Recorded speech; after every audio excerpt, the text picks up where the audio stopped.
Hello दोस्तों, कैसे हैं आप सब। उम्मीद करते हैं कि आप सब बढ़िया होंगे और आपकी पढ़ाई अच्छी चल रही होगी। जैसा कि पिछले वीडियो में हम लोगों ने मैसूर राज्य के बारे में और हैदर अली के बारे में चर्चा किया था, तो आज हम लोग देखेंगे प्रथम आंग्ल मैसूर युद्ध के बारे में। तो सबसे पहले हम लोग मैप के जरिए समझने का प्रयास करेंगे कि क्या परिस्थितियां थी जिससे इस युद्ध का या इस युद्ध की शुरुआत हुई। तो चूंकि इसके बारे में हम लोग पहले वीडियो में चर्चा कर चुके हैं,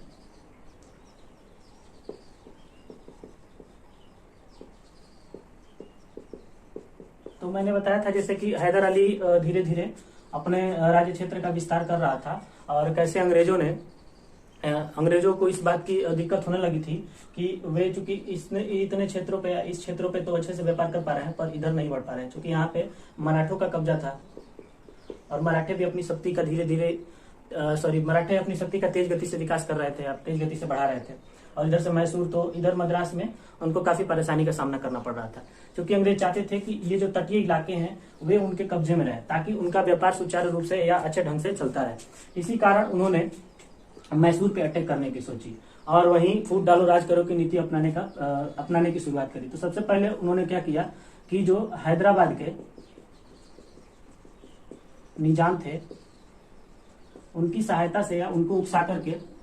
उनसे एक संधि करी निजामों से 1766 ईस्वी में, और उन्हें उत्तरी सरकार देने का वादा करके, उत्तरी सरकार पे कब्जा देने का वादा करके उन्हें अटैक करने का वो उकसाया कि वो लोग मैसूर पे अटैक करें। और ये देखते हुए हैदर अली को इस बात या इस साजिश का पता चल जाता है। तो हैदर अली क्या करता है कि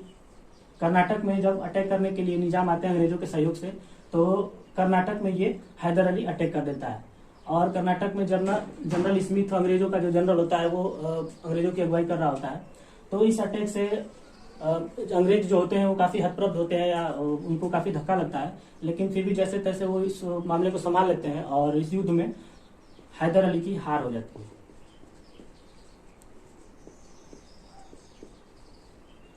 यहाँ से हारने के बाद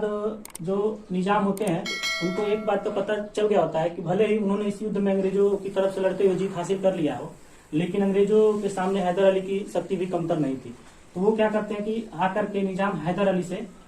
संधि कर लेते हैं और निजामों के विश्वासघात के कारण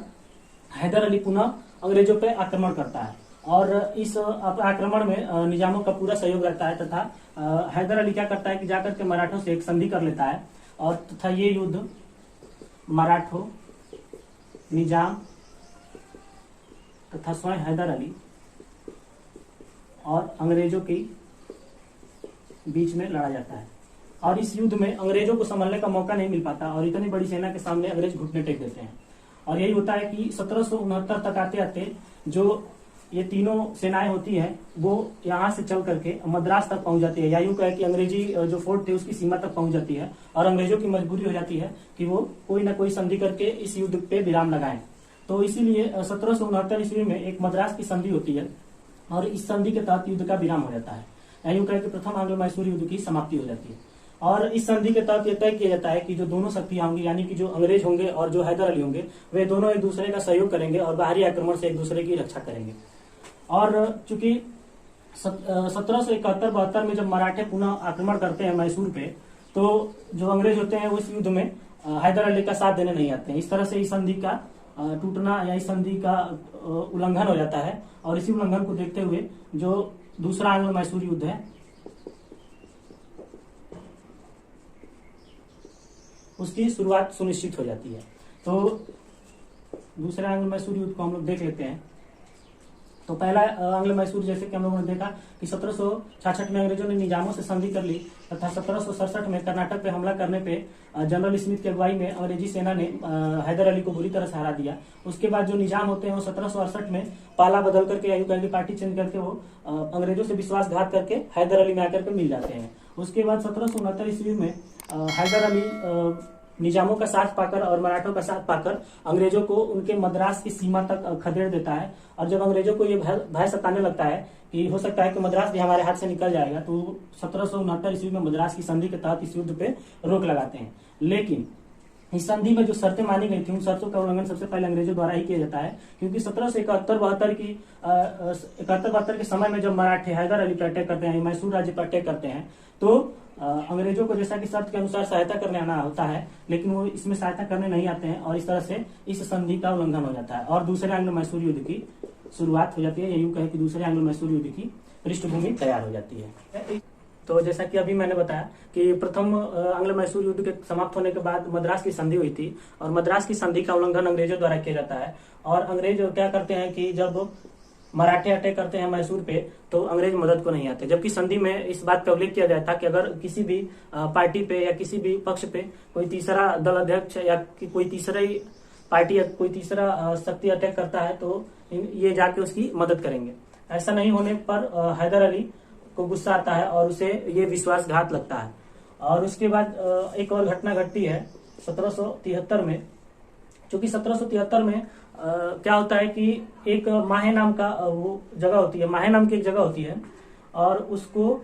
मैसूर ने यानी कि मैसूर क्षेत्र के अंतर्गत आता है और हैदर अली ने उसे फ्रांसीसियों को प्रदान किया था। और इस पे अंग्रेज क्या करते हैं कि अटैक करके कब्जा कर लेते हैं और इससे गुस्साए हैदर अली क्या करता है कि एक बार फिर से त्रिकूट संधि का निर्माण करता है, यानी कि मराठे, निजाम और मैसूर राज्य यानी कि हैदर अली, इन तीनों के त्रिकूट संधि के बाद पुनः 1780 ईस्वी में कर्नाटक पे आक्रमण किया जाता है। और चूंकि ये आक्रमण तीन सेनाओं की आक्रमण से संभल नहीं पाते और जॉन बेली नाम का जो एक अंग्रेज अधिकारी होता है वो बुरी तरह से पराजित हो जाता है। इसको देखते हुए वारेन हेस्टिंग क्या करता है कि चार्ल्स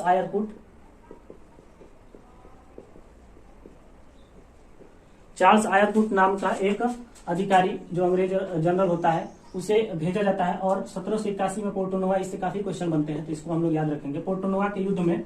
हैदर अली को हरा दिया जाता है। चूंकि पोर्टोनोवा के युद्ध लड़ने से पहले वारेन हेस्टिंग क्या करता है कि जो मराठे होते हैं और निजाम, इनको हैदर अली से अलग कर देता है या कुछ क्षेत्र का लालच देकर के इनको अलग कर देता है और अकेले पड़े हैदर अली को इस युद्ध में बुरी तरह हार का सामना करना पड़ता है। लेकिन 1782 ईस्वी में हैदर अली पुनः अंग्रेजों पे आक्रमण करता है और अपने बहादुरी के दम पे या अपने अकेले दम पे ये अंग्रेजों को पराजित करने में सफल होता है। लेकिन इसी दौरान दिसंबर 1782 ईस्वी में ये अंग्रेजों से युद्ध करते हुए घायल हो जाता है और इसकी मृत्यु हो जाती है 7 दिसंबर 1782 को। तो 7 दिसंबर 1782 को इसकी मृत्यु होने के बाद इसका जो पुत्र होता है वो टीपू सुल्तान इस युद्ध का नेतृत्व करता है। लेकिन ये युद्ध काफी लंबा चल गया होता है और अब ना तो अंग्रेजी सेना लड़ने के मूड में थी और ना ही हैदर अली यानी कि टीपू सुल्तान की सेना लड़ने की मूड में थी या उनकी क्षमता लड़ने की रह गई थी। और थकावट को देखते हुए दोनों पक्षों ने संधि एक दूसरे से की और उस संधि को मैंगलोर की संधि कहते हैं। ये संधि 1784 ईस्वी में हुई थी, तो हम लोग इसे याद रखेंगे। इस संधि के तहत यह तय किया गया कि जो दोनों यानी कि टीपू सुल्तान ने जो अंग्रेजों के राज्य जीते हैं उनको वापस कर दिया जाएगा तथा अंग्रेजों ने जो राज्य जीते हैं वो वापस कर दिए जाएंगे। इस तरह से माही को अंग्रेजों द्वारा वापस कर दिया जाता है तथा जो कुछ क्षेत्र जीते गए होते हैं कर्नाटक के क्षेत्र में उसको भी अंग्रेजों को वापस कर दिया जाता है। इस तरह से मंगलोर की संधि के द्वारा ये द्वितीय आंग्ल मैसूर युद्ध समाप्त हो जाता है। आगे के वीडियो में हम लोग देखेंगे और जो 2 बचे हुए आंग्ल मैसूर युद्ध है उनके बारे में चर्चा करेंगे। उम्मीद करते हैं कि हमारा ये वीडियो आप लोग को पसंद आएगा। क्योंकि गर्मी बहुत है इसीलिए